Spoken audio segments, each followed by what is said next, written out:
this is instructor Brian Auger. I am filming this for all my students that have requested it. They're still trying to learn how to tie their belts, and they already know that's my pet peeve. So I'm going to make this video, even though you could have YouTubed it and searched and found a million.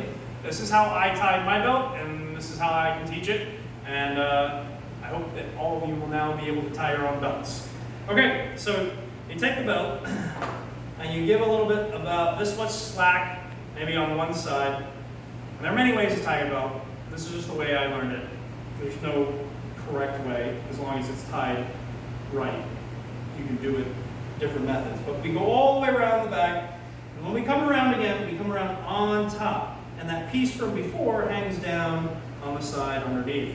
We come all the way around, and we should be able to go around twice. Some belts might be too big or too small, and that's not good, but if you have to go around a third time, it happens sometimes with kids when they get the wrong size. But normally just twice around. At that point, I pick up the belt and I just move it over a little bit. I have a little bit more slack on this side, and the reason I want more slack on this side is because I'm going to take this part, I'm going to go down underneath both of the wraparounds, pull it up, and let it hang down, okay?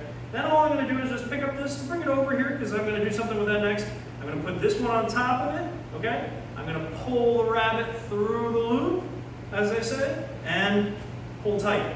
And that way you should have enough room on both sides to have whatever the Korean markings are, whether or not that's your name on one side, your rank, your dojo on another, maybe the Grandmaster's name, that sort of thing.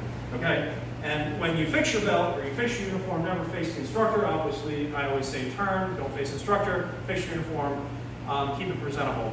Now, they say with your belt, you don't wash it, okay? It's supposed to turn black, perhaps, based on the 2.5 years or 3 years or whatever journey it was it took to get there, with blood, sweat, and tears.